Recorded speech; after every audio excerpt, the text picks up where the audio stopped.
Good evening. I'd like to call our regular council meeting on Monday, December 16th to order at 6 p.m.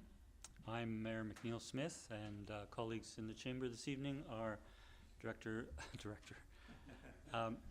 Councillor Richard Novick, Councillor Terry O'Keefe, Councillor Chad Rintoul, Councillor Steve Duck, Councillor Sarah Duncan, and Councillor Scott Gannett. Good evening to members of staff in attendance, and good evening to members of the public, both here in the chamber and to those who may be watching the live web stream. I want to begin by extending a warm season's greetings to all. I hope everyone has the opportunity of taking a break in the holiday season from our sometimes hectic responsibilities, and that we all are able to enjoy the time spent with those close to us. I'll turn to the territorial acknowledgement, and I want to acknowledge with respect that the town of Sydney lies within the traditional territory of the WSÁNEĆ people, today known as the Tsawo't First Nation, the Tsartlip Nation, the Pakwachin Nation, the Sycam Nation, and the Malahat Nation. And we're grateful to be living on these lands and sharing these lands with the WSÁNEĆ people. In turning to approval of the agenda, we have three changes since the agenda was published last Thursday. The first is we have two additional items of correspondence. The first is from Thierry Bodson and Catherine Verhagen, with regards, that will go under item 12A, recommendation 2, with regards to one of the development variance permit applications. The second is correspondence from Dennis Carlson regarding the Airport Authority MOU, and that will go under item 13A. The third change is Councillor Gannett has requested raising an item of correspondence, which is a letter from C. Philp, currently under 15.3, and we will raise that to 14.B under correspondence. And with those three changes, I would look for a mover and seconder to approve our agenda as amended. Moved by Councillor Duck and seconded by Councillor Novick. All in favor? None are opposed. That motion carries. We're next moving on to our public participation period, providing an opportunity for members of the public to come forward to address council. When you come forward, please provide your name, the municipality that you reside in, and you will have 4 minutes to address council. And for a first time, please come forward. Good evening. Good evening, There is the button for the live mic there. There we go. Okay, thank you. Yes, good evening, Mayor and Council. Mayor McNeil Smith, your flub just a minute ago reminded me that I should congratulate you for being elected the chair of the Capital Regional District. Thank you. Congratulations. And also, I couldn't stand up here tonight without doing a shout out to all the crew and staff who were working through the storm and very dangerous conditions on the weekend. This is the sort of perfect combination of high tides and a winter storm that that all of the scenarios in the sea level rise studies cite. I went out on Saturday, and all of the storm drains that are close to me, the one at Ardwell Beach Access, actually I didn't look at Bowden, but I'm sure it's in the same, and the Mermaid Creek outfall at the park, and the 5th Street were all underwater, and Ardwell and 5th had beach sediment that had washed up in the storm, completely blocking the outfall. So it was a very serious situation, and kudos to all of the people who are working to make it better and make it safer to mitigate.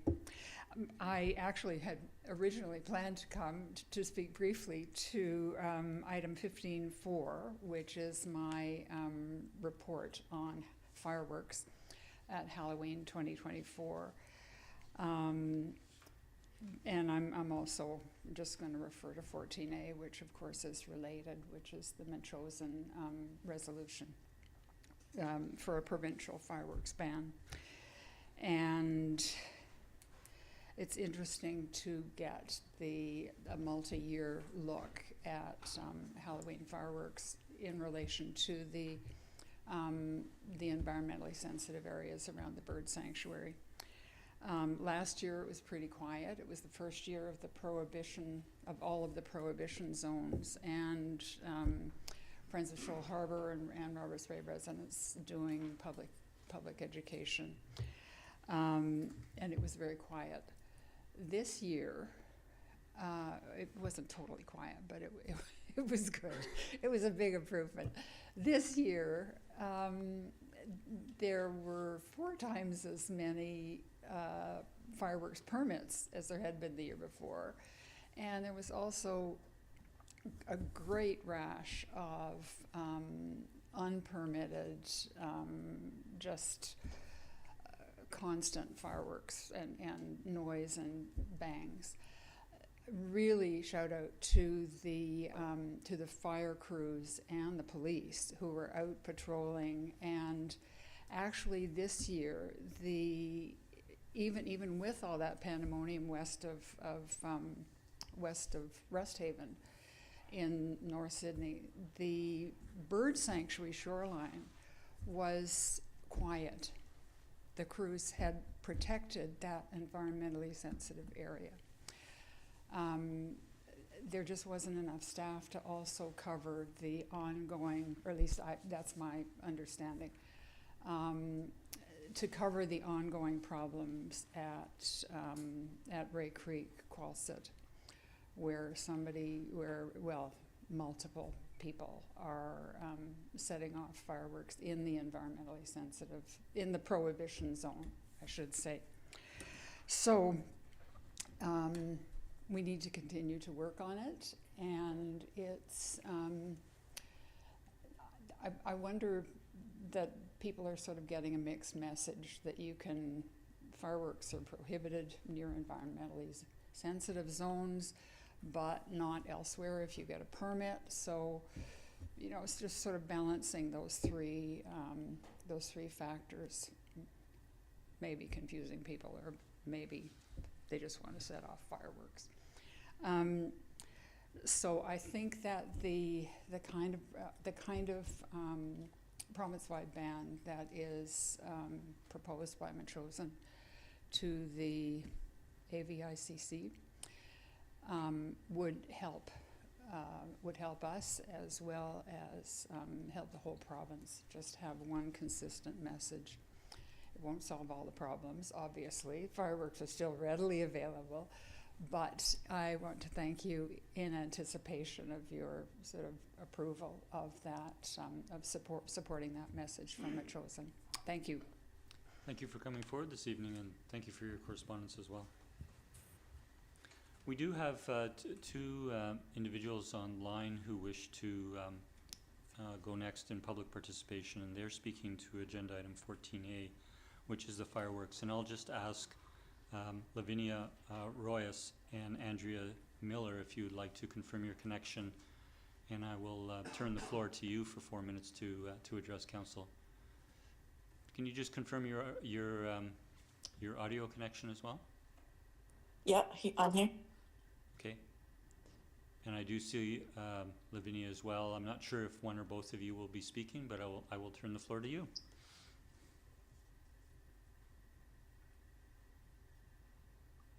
Lavinia? Lavinia was going to go ahead of me, and then I had the second part of the presentation. Certainly. We won't begin your time, so to speak, until you begin speaking. Hello. Good evening, Lavinia. Can you hear us? Yes, I'm here. Thank you. Okay. Sorry. So the two of you speaking to the item have 4 minutes to address council. Please go ahead. Good evening, Mayor and Council. Thank you for the opportunity to speak today. I hope you get time to review the materials I sent regarding our community's concern about fireworks. I would like to highlight that the District of Metchosin is drafting a resolution to ban fireworks provincially. This initiative is driven by growing concerns about public safety, environmental impact, and the distress caused to pets, wild animals, farm animals, birds, and individuals with sensitivity. Given the significance of this resolution, we believe that your support greatly enhances the impact of this initiative. The time has come to move beyond piecemeal restrictions and adopt the ban on fireworks. It is crucial that prioritize safety and well-being by allowing only licensed professionals to display fireworks in our two celebrations, New Year's and Victoria Day. Various organizations, the BC Association of Fire Chiefs, the Police Department, and all animal organizations support a total ban in our province. I wanted to bring to your attention a federal petition I initiated a couple of years ago regarding the ban of consuming fireworks. The petition E3591 garnered significant support with over 14,000 signatures nationwide, including more than 11,000 from British Columbia. The level of support demonstrates the growing concern among citizens about the impact of fireworks on our community. The petition called for legislative action at the federal level to address these issues. Thank you for your time and consideration of this important issue. Thank you. Thank you. Okay, I'll continue then. Hello, Mayor and Council. Thank you very much for listening to our concerns. Only a comprehensive provincial ban on backyard fireworks can address the issues of fireworks uniformly and effectively.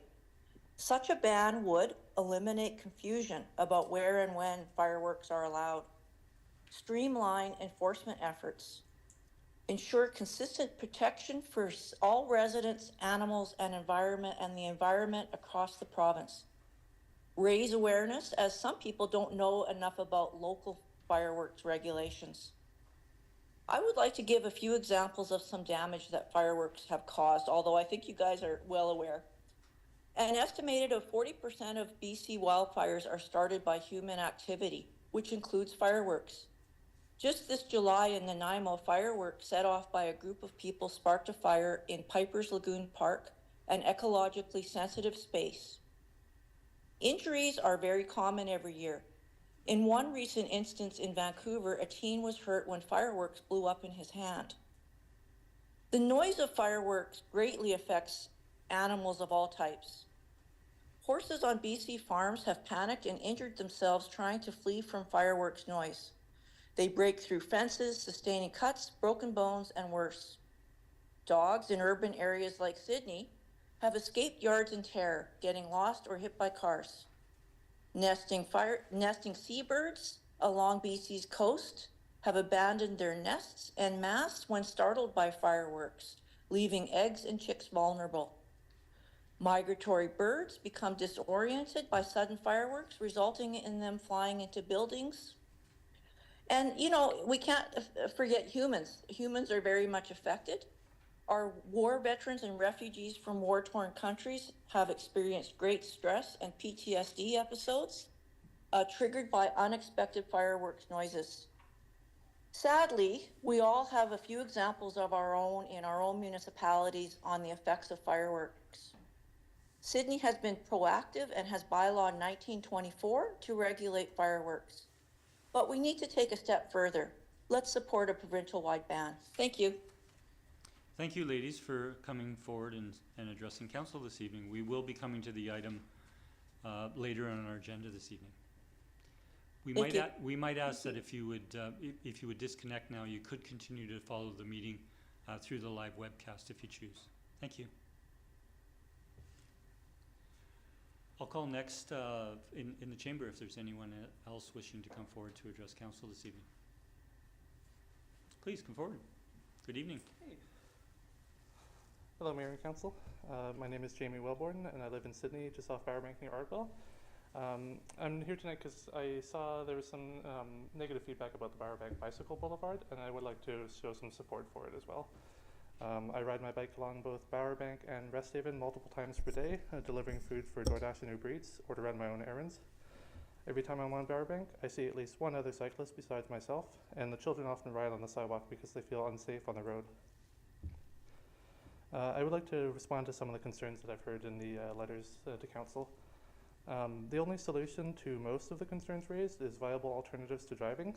Most roads in Sydney have been designed to prioritize the movement of drivers. This project does not prevent anyone from driving on Bowerbank. People would like to ride their bikes or walk to school or work without fear. Many of Sydney's residents are unable to drive or choose not to for financial reasons or concern for our environment. The more motor vehicles on the road, the higher the danger for those outside of a car. With safer streets for all, that will encourage people to, who may not otherwise feel safe walking, rolling, or cycling into town to leave their cars at home. People have questioned why not just use the bike path. While the Lochside Trail is good, it's not perfect. The lighting at night isn't nearly as good as it is on the west side path, and it also doesn't go to the same destinations as Bowerbank or directly to people's houses. As cycling takes physical exertion, active transportation users will always take the most direct route that they feel comfortable using. Bowerbank and the bike path, they converge to the south, so the further to the north you go, the longer your route will be, up to as much as 400 meters at Ardwell compared to Mills Road. While that's not a significant distance, it is a barrier for those who are less physically able. Most cyclists connect as close towards Mills as they feel comfortable doing, and that's myself included. Changing Sydney's streets to be more people-friendly will bring up opposition, of course, but Sydney needs this project to increase the accessibility of our streets and to meet our climate goals. Thank you. Thank you for coming forward this evening. And I'll call for a third and final time if anyone else is wishing to address council this evening. Seeing none, I'll close the public participation period. And we're next turning to adoption of minutes. We have the minutes from our council meeting of November 25th, of December 2nd, and special council meeting of December 9th. I would look for a mover and seconder for the three sets of minutes. Councillor Duck and Councillor Novick, are there any corrections to any of those minutes? Not seeing any, I'll call the question. All in favor? There are none opposed. That motion carries. Thank you. We're next turning to item 9A, which is rise and report.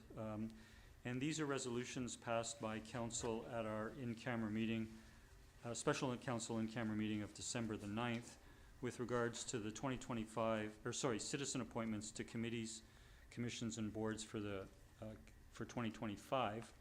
And I'll just go through those individually. The first is for our citizen-appointed Advisory Planning Commission, and we're pleased to have announce three new appointments to that commission. The first is Robert Dawson, will be serving a 2-year term from January 25 to December of 26.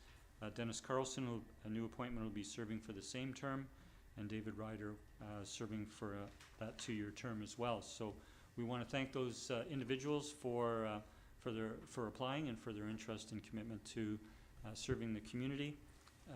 We do have 5 members of that committee who are continuing in their previous appointments till the December 2025. That does leave one vacancy on the committee, and council or the town will be posting notice in the new year for applications to fill that vacancy. The second is for information only. By provincial legislation, we're required to have a board of variance. Because we have an advisory planning commission, we rarely see business come before our board of variance. We have applied or put notice out twice for applications over the past several months and have not received applications. So we will leave that vacant for now. If business were to come forward to that board, then we would seek candidates for appointment to that board. The next appointments are to the Saanich Peninsula Accessibility Advisory Committee. As many will know, it is a tri-municipal advisory committee with representatives from Sydney, North Saanich, and Central Saanich. And we're pleased to have two appointees from Sydney. Lee York, who is a current member, will be serving an additional 2-year term until December of 2026. And Carly Love is a new appointment serving that same 2-year term. Again, we thank them for their interest and applications and commitment to our community. And we're pleased to have 2 other Sydney residents who are continuing in their term until the end of 2025. The last appointment we have to rise and report on this evening is the Peninsula Recreation Commission, and we're pleased to appoint Karen Frost to another 2-year appointment that will end in December 2026. Want to conclude that portion by thanking all of the applicants who submitted for these citizen appointments for 2025 and beyond. The next item is the Mayor's Report, and I have just one item under the Mayor's Report. It is the CRD Board highlights from the November 13th board meeting. I typically don't further highlight what's provided in the highlights, but I just wanted to touch base on the Capital Regional District 2025 Provisional Financial Plan. And so the CRD as a regional district and the other regional districts in the province, they have a provisional financial plan approval before the end of October this year, and then they provide final approval to the financial plan after any amendments and community engagement by the end of March. And this year, the consolidated financial plan for the Capital Regional District, for the Capital Regional Hospital District and the Capital Regional Housing Corporation combined to form a budget totaling $873 million. As I say, that is now available to the public for review and comment, and those will come back to the board before we consider final adoption at the end of March. We don't require a motion to receive those highlights from the CRD board meetings, so I'll turn to any colleagues if there are any questions or comments before going on to the next item. The next item is council appointments, council liaison appointments under item 10B. And I just want to note that apart from your 7 members of council serving as council and meeting approximately 22 times next year, we're scheduled for that, and meeting 21 times as committee of the whole here in council chambers throughout the 12 months. The 7 of us share appointment responsibilities on 30 different commissions, committees, and boards around the region. And I just want to acknowledge there are some changes this year that I've brought forward to recommend to council. After I go through these, I will seek a motion from council to approve these appointments. And so I just want to note we do have a council representative as liaison to the Advisory Planning Commission. We thank Councillor Rintoul for serving over the past 2 years, and Councillor Duck will be serving for the next 2 years. We have an Emergency Planning Committee consisting of staff and 1 council representative, a member representative. We thank Councillor Novick for serving for the past year and for serving for the next year. I should mention that with the Advisory Planning Commission, Councillor Rintoul will be serving as the alternate, and for the Emergency Planning Committee, Councillor Keefe will be serving as the alternate. I mentioned the Saanich Peninsula Accessibility Advisory Committee with regards to citizen appointments. We do have a representative from council as a member on that committee, and Councillor O'Keefe's appointment will continue until the end of 2025. There are no changes for the Capital Regional District boards. The appointment of myself as a director to the CRD board is a 4-year appointment, and my alternate, Councillor Rintoul, is similarly appointed for that period of time. Another CRD appointment is the Regional Water Supply Commission. That is a 4-year term, and Councillor Duncan will continue to represent us there with Councillor Duck as the alternate. The CRD also has a Climate Action Intermunicipal Task Force. That's a long name, but basically representatives from each of the municipalities get together to discuss climate action initiatives. That is a 4-year term. Councillor Duck will continue as our representative and Councillor Duncan as the alternate. The CRD has a Regional Housing Trust Fund Commission associated with Capital Regional District Housing Corporation initiatives. Councillor Novick was appointed to a 2-year term, is completing a 2-year term, and is appointed for another 2-year term with Councillor O'Keefe as the alternate. The Capital Regional District operates the Peninsula Recreation Commission and Panorama Recreation on the peninsula. And each of the 3 municipalities on the peninsula have 3 representatives. I'm a representative for 4 years, representing the CRD on the commission, and Councillor Garnett has served for the past 2 years as the council representative and will serve for another 2 years. And Councillor Rintoul, Councillor Duck will serve as the alternate to Councillor Garnett, and Councillor Rintoul as my CRD alternate will serve as my alternate.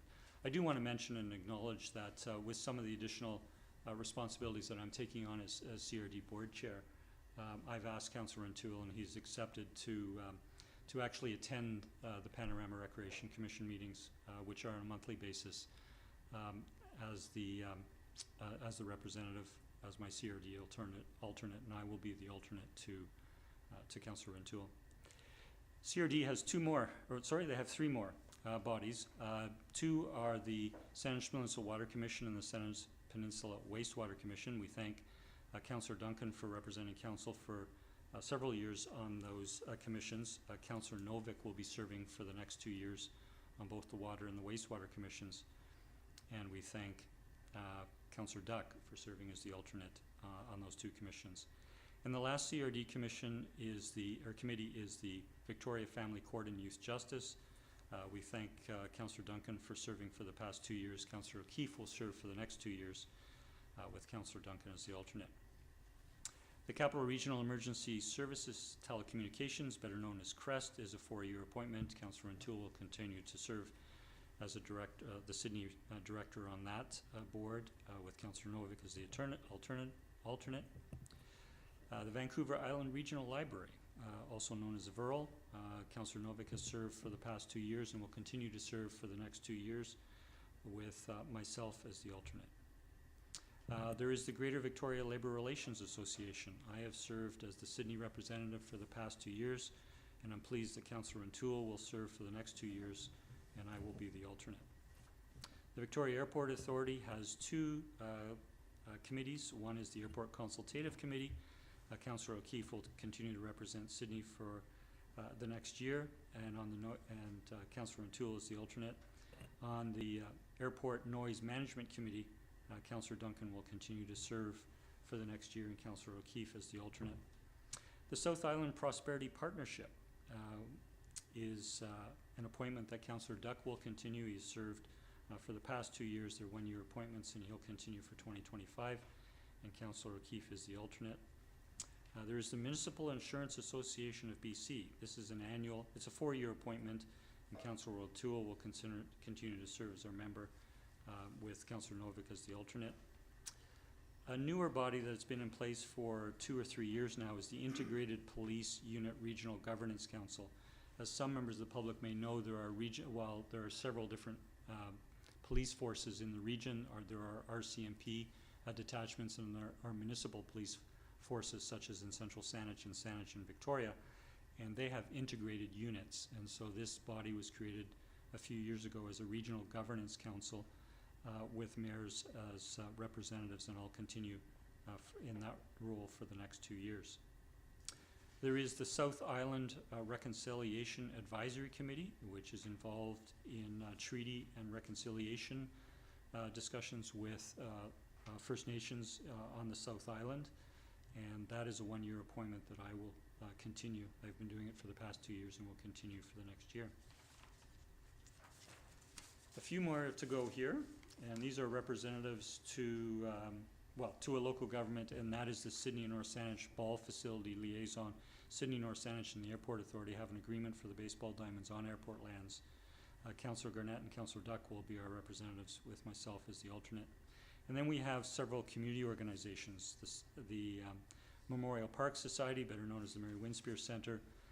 Councillor Rintoul has served for the past 2 years as our liaison, and Councillor Duncan will take that role for the next 2 years, with Councillor Garnett as the alternate.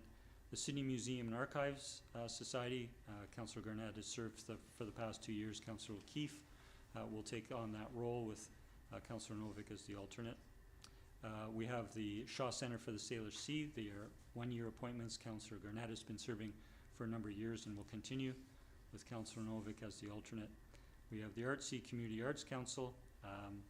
We thank Councillor O'Keefe for the past 2 years, and Councillor Duncan will serve as our representative for the next 2 years, with Councillor O'Keefe as the alternate. The Sydney Business Improvement Area Society. Councillor Duncan has served on that for 2 years. Councillor Garnett will take on that new role for the next 2 years, with Councillor Duncan as the alternate. The Peninsula Stream Society, Councillor Duck has served us in the past 2 years and will continue for the next year, with Councillor Duncan as the alternate. And that concludes the 30 appointments to various committees. I like to read those out, and we should read those out for a matter of the record, because there will be a motion coming forward. But I just wanted to acknowledge that beyond the work that we do here at the council table as council and committee of the whole, you can see the wide range of organizations that exist in the region for the benefit of the region, of the residents, whether they're on a sub-region just on the peninsula or whether they're throughout the entire Capital Regional District. And with that, I would ask for a motion that the appointments be approved. So moved. We have it moved by Councillor Duck and seconded by Councillor Rintoul. Do we have any discussion or questions? Not seeing any, I'll call the question. All in favor? None are opposed. The motion carries. The last item I have to bring forward is that under item 10C is we're required by provincial legislation to have a schedule of acting mayors. So when I'm unavailable, we do have a council member that takes on acting mayor responsibilities, which includes chairing meetings, whether it be a council meeting or a committee of the whole meeting, and other responsibilities that the mayor may have. And each council member, it works out coincidentally, we have 6 council members and they're 12 months. So each council member takes on 2 months as acting mayor. Councillor Garnett will take January and July. Councillor Rintoul will take February and August. Councillor Duck will take March and October. Councillor Novick will take April and September. And Councillor Duncan will take May and November. And Councillor O'Keefe takes June and December. And with that, I would seek a motion that those appointments be approved. Moved by Councillor Duck, seconded by Councillor Novick. I'll call the question. All in favor? None are opposed. That carries. Thank you very much. We're next turning to council reports, and I'll turn to Councillor Garnett, who has an update from 2 of his liaison roles. Thank you, Mayor. And for the last time, I will bring forward the report for the City Museum and Archives Society. Attended the latest board meeting on November 16th. Financially, the museum continues to be in good shape, with visitor donations as of October 31st at just under $66,600, and they have a net income of just over $23,000. Visitorship for the year is at 18,668 as of October 31st. They've been very busy. There are 2 new staff members to the museum, and these are both part-time positions that are covered by various grants. And just invite the rest of council to join me in welcoming the new curatorial and archival intern, Kiera Piratano, as well as the new archives assistant, Melissa Wing, and we wish them well in their new roles. In order to avoid project delays, as well as have the ability to give permanent displays a refresh, staff had determined that what they normally do, have 3 or 4 exhibits during the year, and they're going to have 1 traveling exhibit instead. They were to have the Ukrainian-Canadian exhibit, and they've pivoted a bit just to be able to keep up on the regular demands of the museum and not overburden staff. So this year's exhibit will be A Seat at the Table, Chinese Immigration in British Columbia, which is a traveling exhibit from the Chinese Canadian Museum that explores historical and contemporary stories of Chinese Canadians in BC. And the intent at this point is to have the exhibit run from April to November. And finally, on a positive, happy note, just a reminder that the world-renowned Lego exhibit will begin this Friday, December 20th, and this coincides with the school winter holidays. And it's hopeful that having this extra bit of time before Christmas will help their bottom line towards the end of the year. And that's it for that report. thank you for the museum update. Are there any questions or comments? Seeing none, please move on to the Shaw update. Okay. And I attended the latest board meeting for the Shaw Center on November 26th. Visitors to the center for the first 5 months of the year, keeping in mind that their years go from June 1st to May 31st, is 37,287. So this is a really great start to the year for them. The net income for the first 5 months is $48,000. In terms of new displays, there's a thing called the Light Trap Project. And so what they do is they have it in there. You can see it. It's a little device that goes in the ocean, and it has lights that attract crab larvae. And so they keep track of them, count them, to monitor them. And they do this in collaboration with local First Nations. The next exhibit to come up will be something called, and the name may not stay the same, but for now it's Wild Allies, Pollinators and Native Plants. There's a small pollinator garden which has been installed next to the Beacon, or next to Beacon Park, right by the center, and there will be a bigger exhibit indoors in the exhibition space when that begins in the new year. And I always like to report on things that are kind of out of the ordinary for the various organizations that I represented here, and they have talked in the past about animal welfare, and so they have a female fish rock greenling, and they've named her Gertrude, or Gertie for short. And so she was discovered to be egg-bound. So they had to perform surgery to remove her ovaries. And it was performed at the center with a local vet and the animal care tech that resides and works at the facility. And so I'm happy to report, as of just a couple of days ago, she's still in stable condition. She's in the hospital tank and will remain there until her sutures are removed. So far, things look good. They're hopeful. But it was indicated that if this had been in the wild, it would have been certain death. So a good shout out to them. A great effort on their part to do that. They showed videos of this, or not, still photos of the surgery and the removal, what the ovaries looked like after. Very, very interesting. And the last two things I'll report on: year 2 of the Salish Sea Idol fundraiser is now in form. This year's candidates, I'll repeat again, are the bald eagle, the salmon, and the humpback whale, and the sea star. This runs until this Friday, December 20th. And as good fortune would have it, there's some generous donors in our community that have said that they would offer to match anything at $10,000 over with $10,000. So their target is to raise $15,000, which they got to last year. And this could actually increase that to $25,000. And I checked on their webpage today, and they're actually at $11,592 as of now, with 4 days to go. And the bald eagle is in the lead. So if you have a special attachment to any of the other creatures on this list and you want them to be the Salish Sea Idol for 2024, you have 4 days to help them to pass the bald eagle. And then I'll hear about it because the chair, Alan Lane, is the bald eagle supporter. So let's get out there and get a Sea Star some money. Finally, Saturday, January 25th from 6 to 9 p.m., come and celebrate the Drawing Connections exhibition closing and raise funds for the center's operation. There will be a silent auction, and some of the artists will be present, so you'll be able to make bids on artwork.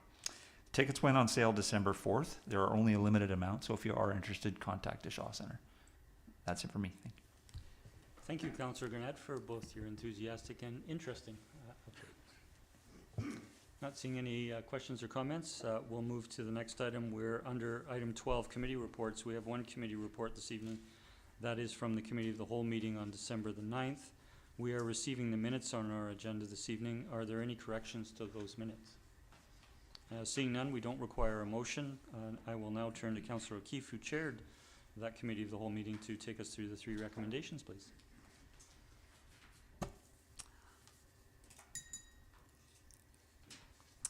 Thank you, Mayor. So in regards to the first one, the Committee of the Whole recommends, and I so move, that owners and tenants in occupation of property within 75 meters, 246 feet of 10440 West Haven Drive be notified regarding development variance application number DV100363 to relax the maximum percentage of the vehicle parking area in the front yard from 50% to 71%, and that any written correspondence received be forwarded to council at the time of consideration of approval of the variance. We have that moved. Second. We have it moved and seconded. Any discussion? We did deliberate this at another presentation last meeting. I'll call a question. All in favor?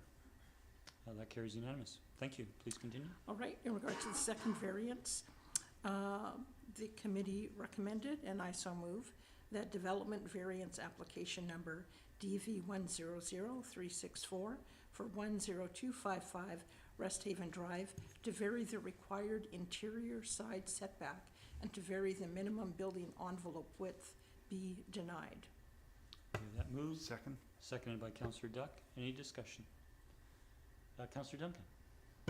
Yeah, thank you. I voted against this motion to deny last time, and I will do so again, simply for our discussion before.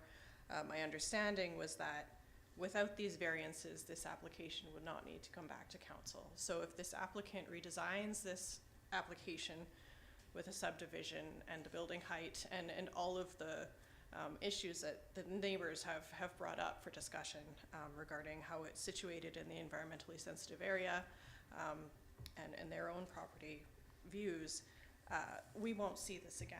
And so I am concerned that by denying it now without it going to APC and without having that extended comment period, we'll have less feedback from the public. And I understand that simply because we have more public feedback and it might involve things that, you know, is already permitted and the applicant wouldn't have to change them anyway. I feel that knowing that this is something that, because it's in this environmentally sensitive area, may impact how we want to actually look at the design guidelines for further OCP reviews. I would have liked to have this go to APC. I would have liked to maybe have it get onto the radar of the Roberts Bay group, so that if the issues that are coming up are involving things that are already within our, you know, subdivision laws and within the OCP, that if there is any way that we can incorporate those better for further property developments, because right now I don't know if every property owner understands how these properties can be subdivided and how they can be built there. That if there is any way to change that for the next time we go through this, then that would come up. But I mean, as it is, it'll if it's denied, I guess we can see what they come back, or maybe we won't see what they come back with, but the town staff will see, and I'm certain that the town staff will continue to provide comments to the applicant to help them fit better into the neighborhood and pass on concerns they hear from their neighbors. Thanks. Thank you, Councillor Duncan. Seeing no other speakers, I'll call the question. All in favor? Opposed? Councillor Duncan, Councillor O'Toole, and Councillor O'Keefe. The motion carries. Councillor O'Keefe, to the third recommendation. All right, so moving on to recommendation number 3, the committee recommended, and I so move, that development permit application number DP 100849 and development variance permit application number DV 100365 for the property at 10473 Rest Haven Drive be forwarded to the Advisory Planning Commission for review and comment. Second. We have it moved and seconded. Any discussion? Seeing none, I'll call the question. All in favor? That carries unanimous. Thank you. Thank you, Councillor O'Keefe. We're next turning to 6 staff reports under item 13. The first, under 13A, is revisions to the Memorandum of Understanding with the Victoria Airport Authority. We have a report from our Director of Development Services, Ms. Verhagen. I'll turn to Ms. Verhagen for an introduction, please. Good evening. Thank you. Good evening. This report outlines changes that were made to the town's Memorandum of Understanding with the Victoria Airport Authority. The document is a guide to development on airport lands within the town of Sydney, just outlining best practices for both parties to follow. Happy to answer any questions. Thank you. Thank you. I'll turn to colleagues. Are there any questions with this report coming forward for a first time? Councillor O'Keefe. I'm just so the letter that we received in regards to that, but from Mr. Carlson, would we deal with that here in regards to their question, or? That letter, that item of correspondence was moved to this agenda item, so if you had any comment or questions with regards to that correspondence directed through to staff, that would be appropriate. So it looks like he's asking about the authority, I guess, of the airport to impose design guidelines through a development process. And is that, it seems like the question was regarding that authority and where that comes from. So what I gather from his question, like, that it makes sense that the airport should have authority in terms of things that threaten the safety and security of the operation in terms of height and toxic substances and that sort of thing. But in terms of design guidelines and development process, is that also covered under some sort of legislation, is what I gather from the question. I'll turn to staff if they wish to address it at this time. Mr. Edwards or Ms. Reagan? Thank you. Through the mayor, in the revisions to the MOU, one of the first, just finding the new MOU here, number 1, page 2 of the new draft MOU, the first statement there, understanding the town and the authority understand, acknowledge, and agree as follows. The common objective of both parties is to promote and encourage development of the airport lands in a manner that is financially viable and successful, responsible, and aesthetically pleasing, having regard to the standard and conditions for development of commercial and industrial properties on southern Vancouver Island. So what the letter writer there is talking about federal regulations. I mean, we just received this letter this afternoon. We haven't had time to research federal regulations. So that's something we could report back on. But if you look through the VAA's land use guidelines and that are attached here, they are generally, the development guidelines are generally based on the town's regulations. And we do have the referral process where we can receive referrals from the airport for new development on their lands and make comments back. But it's not a development permit area for the town to make comments on in terms of the look. That has happened before. You remember the hotel at the southwest corner of Beacon Avenue West and the highway, where comments were made back about the design and the overall architectural appearance of the building, and improvements were made to the design. So I think the process is working. So, thank you.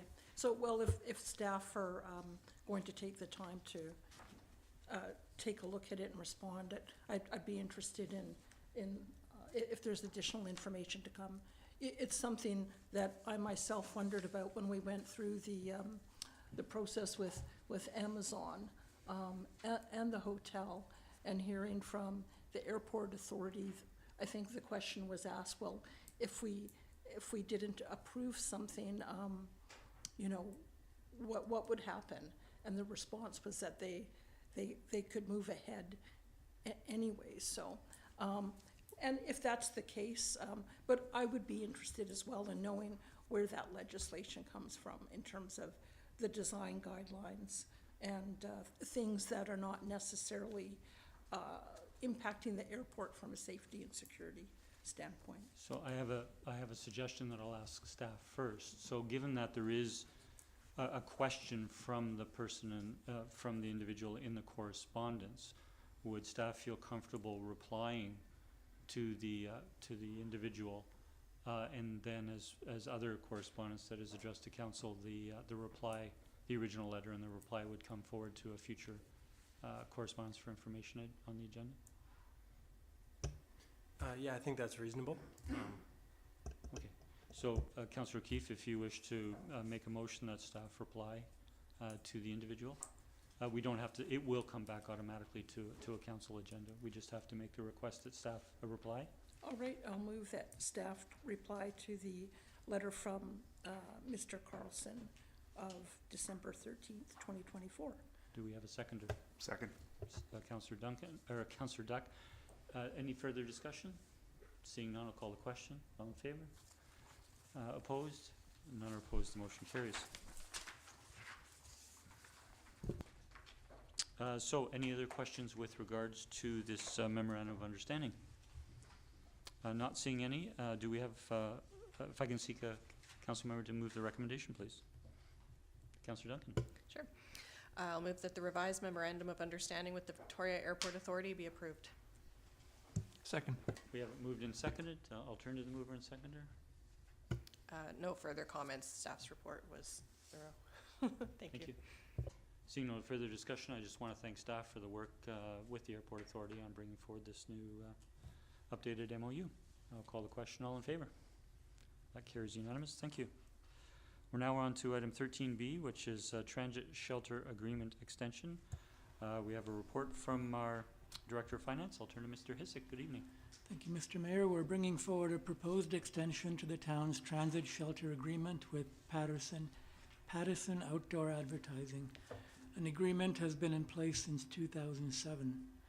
There are 5 shelters at the more prominent transit stops downtown and on Lochside.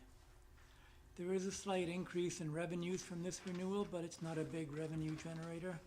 The primary benefit to the town is the shelters themselves. If not for this agreement, then the town would have to work with BC Transit to acquire replacement shelters. We're recommending a 5-year extension. Thank you.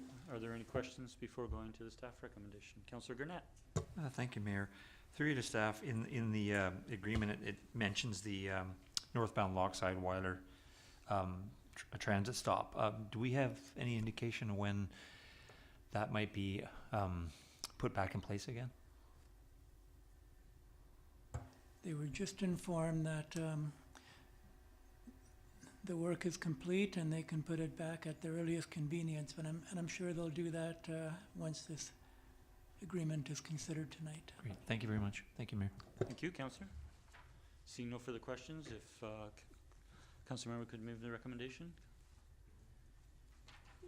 My question was the same as yours, so I'll move that we that the renewal agreement for an initial 5-year term, 2025-2029, with Pattison Outdoor Advertising for the provision and maintenance of transit shelters be approved. We have it moved. Second. And seconded. Any further discussion? Seeing none, I'll call a question. All in favor? None are opposed. That carries unanimous. Thank you. And we're on to item 13C, which is local authority designation of fire inspectors and fire investigators. We have a report from our fire chief, Mr. Mickelson. I'll turn to you, sir, for an introduction. Good evening, Mayor and Council. On August 1st of this year, the BC Fire Safety Act came into effect, replacing a very dated Fire Service Act, which has been in place since 1979.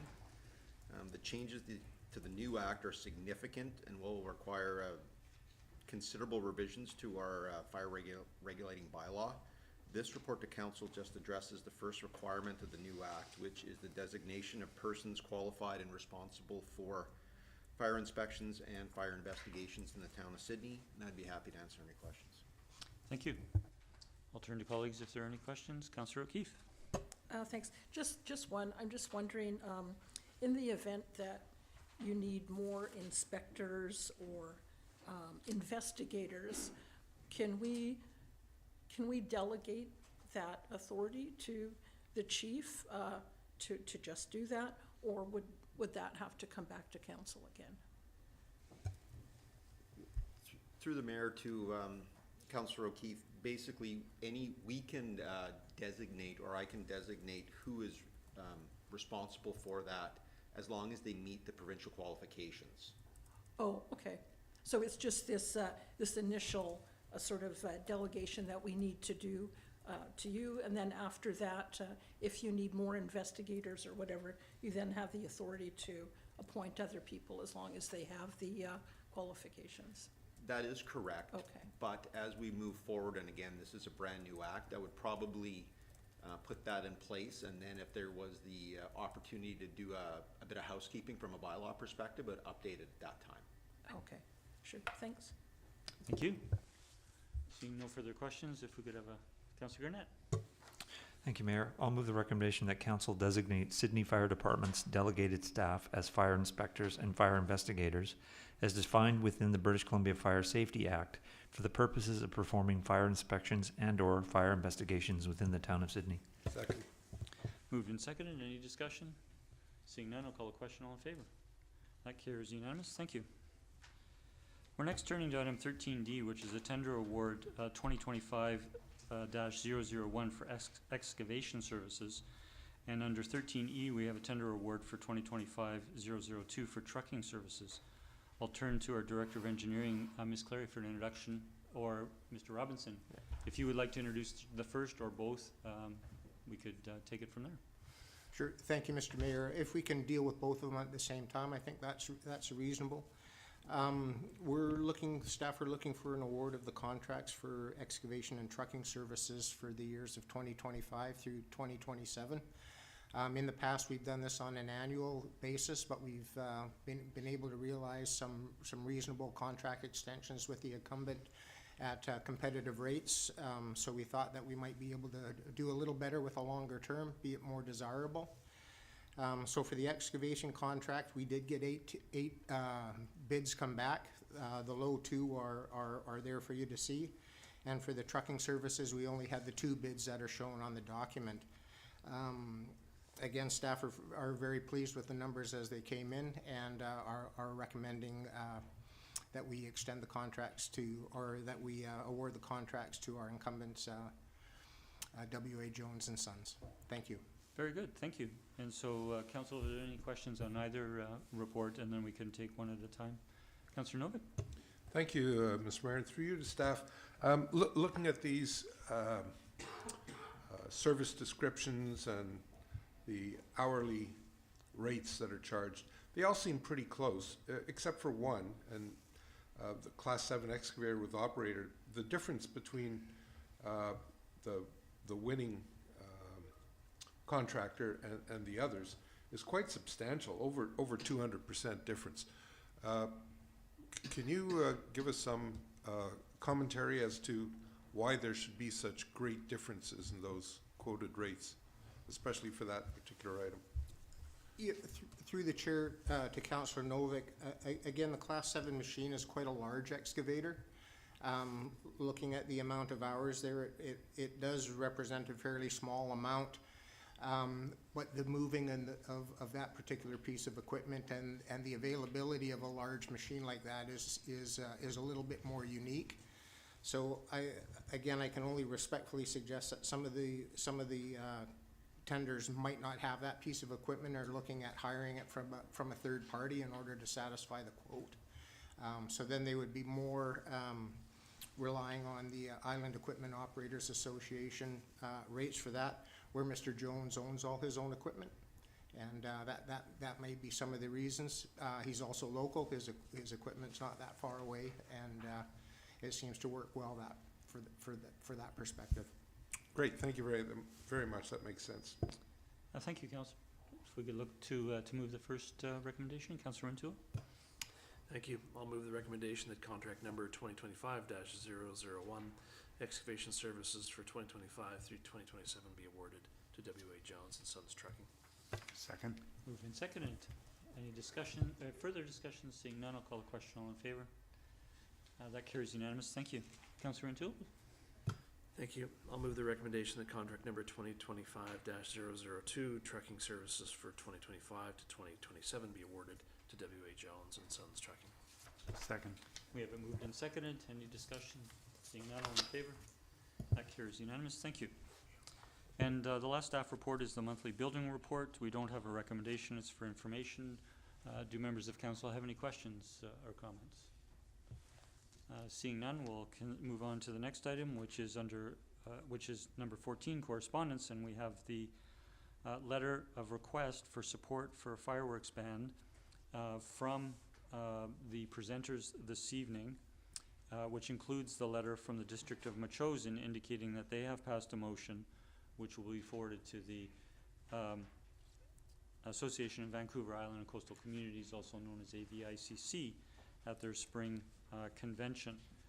Council, there is a recommendation that Council could consider endorsing Metchosin's resolution for a province-wide ban on consumer fireworks. I would note that with or without the support from Sydney Council or any other council, this motion will still go to the Association of Vancouver Island, AVICC, and it will go to their resolutions book, and that if any members of council, and we have historically had 3 or 4 members of council attend AVICC conventions, each council member has a vote and is not bound by a council resolution in terms of voting at the convention. And so a motion in support does not bind council members as they may represent the municipality at the convention. It otherwise doesn't have a particular effect other than morally supporting, if you will, the motion that they've put forward. So an alternate resolution could be that we receive for information as I say, the motion would still go forward, but I just wanted to give that, this item that context and that option for council to consider. Councillor O'Keefe. Thank you. It sounds like a good idea to me. However, I'm just wondering if it's something that there's anything that staff would want to have the opportunity to weigh in on one way or the other. I don't know, and it's kind of, you know, we haven't really asked them to. So I don't know if it's one of those things that we would ask for comment or. Well, staff have made the recommendation in the report, but I'll turn to staff. Okay. Mr. Edwards or the chief? I mean, I think it's always, staff are always happy to provide our opinions and input into these matters, and so I think if council wanted to refer it to staff for comment, we'd be happy to provide a response. But also recognizing that many resolutions that go before AVICC are more political in nature, and so I believe this topic has come back to council in the past, and there has been policy adopted here in Sydney, and so, but it may be worth consulting with staff to see if there's been any new thinking on the matter. Okay. Yeah, that's good to know. Thank you. Okay. So I'm looking to colleagues how you wish to move forward. Councillor Dunn.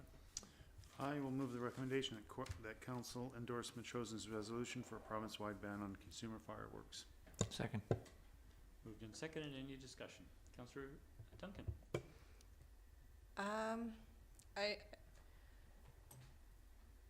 I would have preferred to actually have no resolution on this one.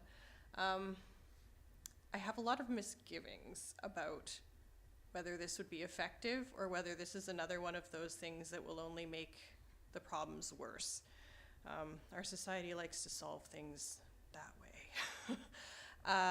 I think, you know, if it comes to things like fire safety, people will still get a hold of fireworks. Prohibition, alcohol prohibition is really famous example of why when people want to be bad and people want to like let loose and have a little fun sometimes, when you prohibit it, all you do is drive it further into a place where you can't actually watch over it, and the people who will profit, and they will profit mightily, they already do, are going to be the gangs who continue to run these into the province illegally.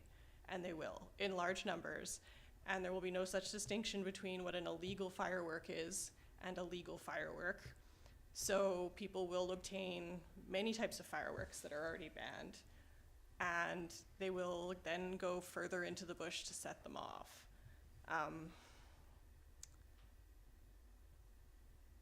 I don't know. I know people are gonna say it's like, but they won't do it because people won't want to be, you know, naughty on Halloween, but I think to have that kind of view, you'd have to have never met people before, and that's part of why we, you know, have been creeping towards legalization of drugs. This is why we, you know, allow there to be pubs where people can drink alcohol, even though that it's a net negative for society.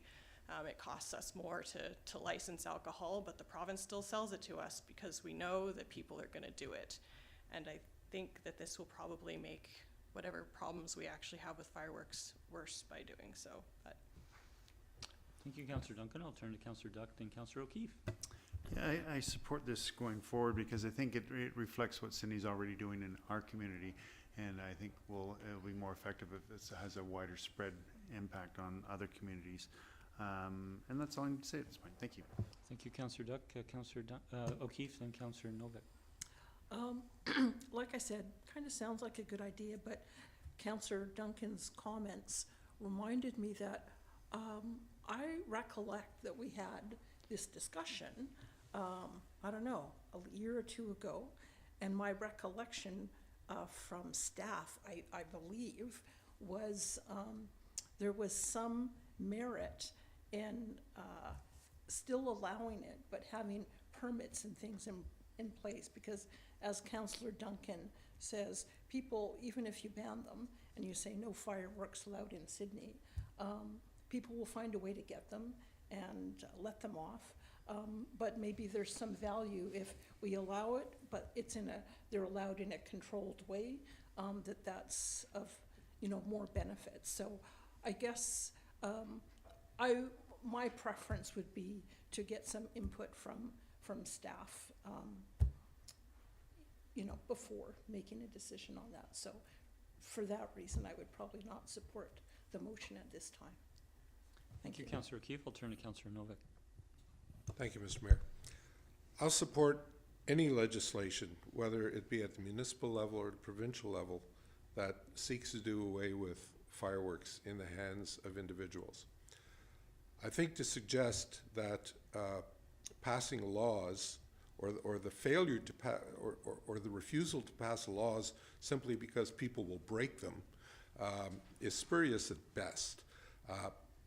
There is a long history of bylaws and local regulations that restrict, limit, and completely prohibit fireworks clear across the country. I was brought up in Quebec, and there is nowhere in Quebec where fireworks are legal, and they just don't happen. Will somebody break that law? Yes, of course they will. We have laws that protect us against all kinds of criminal activity, yet criminals do exist. But the fact that the laws are there will severely limit the perpetrators to those who are determined to break the law regardless of what the law says. I think Vancouver now has prohibition in place. Personally, I was involved with the Vancouver Fire Department in the early 2000s at supporting that type of legislation in Vancouver. I don't think that it prejudices anybody to have such a ban in place. The speakers who came forward tonight to speak to this item made very clear a lot of the negative effects that fireworks have, both on the environment, on the community around us, on the animal population, both domestic and wild. I'm not going to repeat them all, but they are definitely there. Nobody has come forward with any benefit to having fireworks legal. It is purely for entertainment value. That's it. There is no benefit to our community whatsoever, as far as I'm concerned. I would gladly support this, and I would like to make a motion arising that regardless of the disposition of this particular motion through AVIC, and I know it'll be very hard to get this passed at a provincial level, but I think that if we work and act at a local level, then, and enough communities put forward this type of legislation, that's the way it can become provincially mandated. I think we have to act at a local level. I don't think there's any justification for having legal fireworks at this point in time, except by licensed professionals on special occasions. Thank you. Thank you, Councillor Novak. I have Councillor Gurnett and Councillor Rintoul for a first time, and then myself. Thank you, Mayor. I support this motion, and for the reasons that are explained here. I've always taken that stance the entire time I've been on council, and we're glad that we have the prohibition we do on the ESAs currently. But from my perspective, I think because, and my colleague spoke to the fact that there are some communities that have bans and some that don't, I think the consistency of a province-wide ban and consistency of doing everything the same across the province is an important part for me. Thank you, Mayor. Thank you, Councillor. Councillor Rintoul. Thank you, Mayor.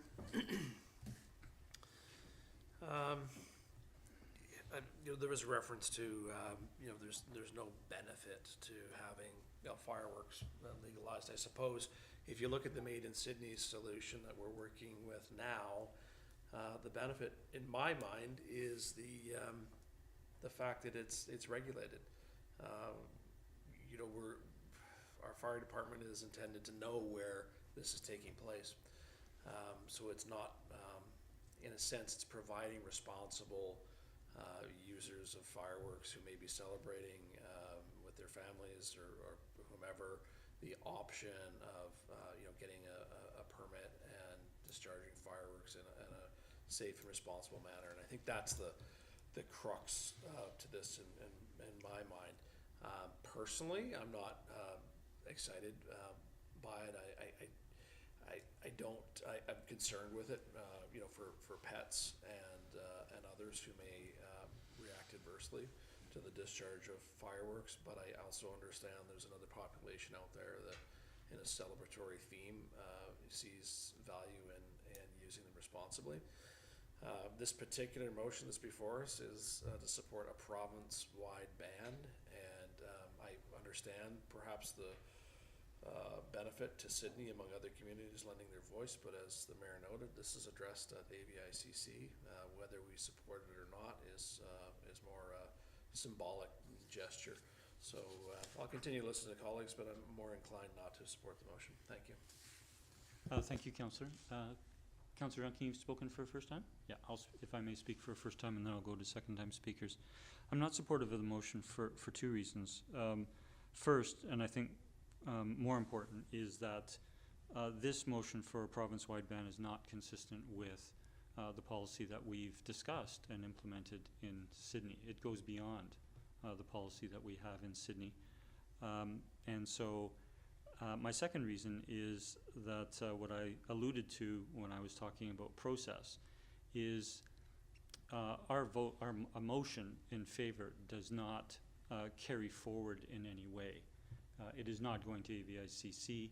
We will represent ourselves individually at AVICC. And so I'm just not comfortable in terms of going beyond, for a motion that goes beyond our current policy within Sydney going forward. I'll turn to second-time speakers. Councillor Duncan. No, thank you. I just wanted to address the benefits, which I think Councillor Rintoul had already alluded to, which is that other municipalities may have other solutions that they need to look at. Our province is very, very large and has a very large urban-rural divide. We have municipalities with very different conditions to ours and very different densities of populations and very different social understandings and economic conditions. I think it's really important, particularly at this particular economic juncture in our country, to understand that when looking at recreation activities and things that don't need to be dictated, anything that does not need to be dictated from urban centers on the rural areas, that we don't dictate it to them. I think that's something very important for people to understand at this point in time, and I'm just going to leave it there, and I hope that the people at AVICC understand that when they go there. Thanks. Thank you, Councillor. Not seeing any further discussion, I'll call the question. All in favor? Opposed? Councillor O'Keefe, Councillor Rintoul, myself, and Councillor Duncan. So, Councillor Duncan, you're opposed? Councillor Duncan opposed. The motion does not carry.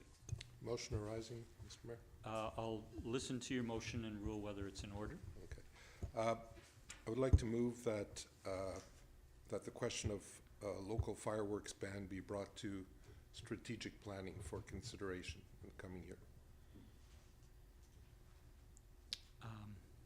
Okay, do we have a seconder? Second. Okay, I will turn to you for motivation, but we understand what the strategic planning process is. I'll turn to you as the mover. Thank you. Sorry, I just want to indicate that I don't think a motivation for having a fireworks ban or a complete fireworks ban is in order with this motion. It's forwarding the topic to strategic planning, so the motivation should be with regards to it being advanced to strategic planning, not the issue itself. Thank you, Mr. Mayor, and fair enough. Yeah, I think we've debated the pros and cons of fireworks ban, so yes, you're correct. We don't have to repeat them. However, it is an item that obviously has considerable public support and public interest. The fact that we do have some existing bylaws on the books regulating fireworks, I feel is insufficient. I think it needs to be taken to the next level. And I think the proper venue for that is our strategic plan, where we look at the future and decide where we want to go with our local legislation. I know we've got bigger fish to fry, so to speak. However, I think it's something that we could get on the agenda and perhaps schedule for further development or development of a bylaw for the future. So I'd like to see this brought forward and discussed at the very least to find out whether or not council has any appetite for looking at a fireworks ban in more detail. Thank you. Thank you. I will look to speak for a second time, and I didn't find it appropriate to rule it out of order in terms of referring it to strategic planning. We can refer a lot of things, or a wide variety of things, strategic plan. However, I'm not supportive of the motion to refer to strategic plan because council has had a full discussion on this topic, and we have a relatively new policy on this. And so I just don't think strategic planning is the appropriate place to have the discussion. I think if current members of council are not satisfied with the extent of our current fireworks policy, that more appropriately a notice of motion to come forward to council in open session and for us to debate whether it should be whether it should continue in discussion further is more appropriate. So I didn't rule it out of order because I think that's difficult to do in a referral, but I do not agree. I do not support the motion because I do not think it is the appropriate process or the best process forward. I'll turn to colleagues. Councillor O'Keefe. Yeah, thank you. Yeah, I agree that this is a topic not for strategic planning. Strategic planning is for big picture items, that sort of thing. I don't see this as being something for strategic planning. I agree with the mayor's view that if this is something that members of council think we need to look into, I think the way to do that is through notice of motion, and that, to me, that notice of motion would be not necessarily to ban fireworks, but to have staff prepare a report perhaps. So yeah, I don't think strategic planning is the way to go on this one. Thank you. Thank you. Is there any further discussion? Seeing none, I'll call the question. All in favor of referral to strategic planning? Councillor Novick, opposed? Councillor Duncan, Councillor Gurnett, myself, Councillor Rintoul, Councillor O'Keefe. The motion is defeated. Thank you, councillors. That completes that item. We are now turning to the remaining items of correspondence for information. We're receiving those on our agenda. We don't. Point of order, Mayor. Sorry? I raised 15.3. Oh, I'm sorry, you did. And I will turn to you, Councillor Gurnett. Thank you. No, thank you, Mayor.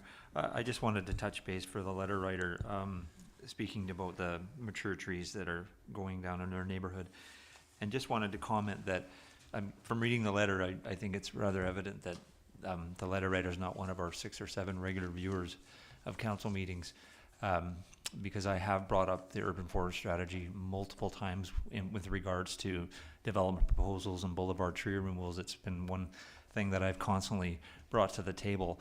And I just want to point out that our council and staff are very aware of the tree canopy and the losses and how important it is for our community. And as our staff had responded in the letter, and in a request that I asked for an updated tree canopy coverage, and staff presented those results in a really timely manner. So it is something that is important that we monitor regularly. And I think it's also important to know that our arborists and our park staff, they do an amazing job in our community, and there are many tree removal requests that are denied by our arborists, and the ones that you see coming to council are ones that residents will appeal. And on my many walks through the community, it's not a lot of fanfare about it, but our park staff and our arborists plant trees regularly in the community. On my walks, I see them in the forests and the parks. They just don't talk about it, but it does happen. And I think it's important to note also that in the last 5 years, we've had Tree Appreciation Day. And in that time, staff, council members, members of the community and members of other CRD communities have planted hundreds of trees in our community. And I would suggest to the letter writer that the next year when we have it, please join us. Many hands make little work. It's a really great event. And if you want to see evidence of it, just go to Melville Park, Rathdown Park, or Breathitt Park, and you can see the trees that line the pathways. Those are all a product of the community coming together to try and increase our canopy, realizing the significant importance of it. And our staff is fully 100% behind it. So we are monitoring it. We keep track of it. It is an important item, and trust me, it is not lost on us. Thank you. Thank you, Councillor Gurnett. Anyone else wishing to speak on this item? Just because we've raised it from correspondence for information, I would ask that we have a motion to receive. So moved. Moved and seconded by Councillor Gurnett. All in favor? The motion is received. Thank you. And I will now turn to the remaining correspondence for information, and that is being received on our agenda. We don't require a motion. There are no notices of motion. I'll turn to Councillor Gurnett to kindly read in our motion to go in camera. Thank you, Mayor. I'll move that is in the opinion of council that the public interest requires that persons other than members of the council and officers be excluded from the meeting to consider confidential matters regarding employee relations and information relating to negotiations between the provincial or federal government or both or a third party pursuant to section 90.1C and 2B of the community charter, and that council continue the meeting in closed session. Second. It's moved and seconded. All in favor? The motion carries. Thank you. And a motion to adjourn. Moved by Councillor Dux, seconded by Councillor Rintoul. All in favor? We are adjourned. Thank you, everyone.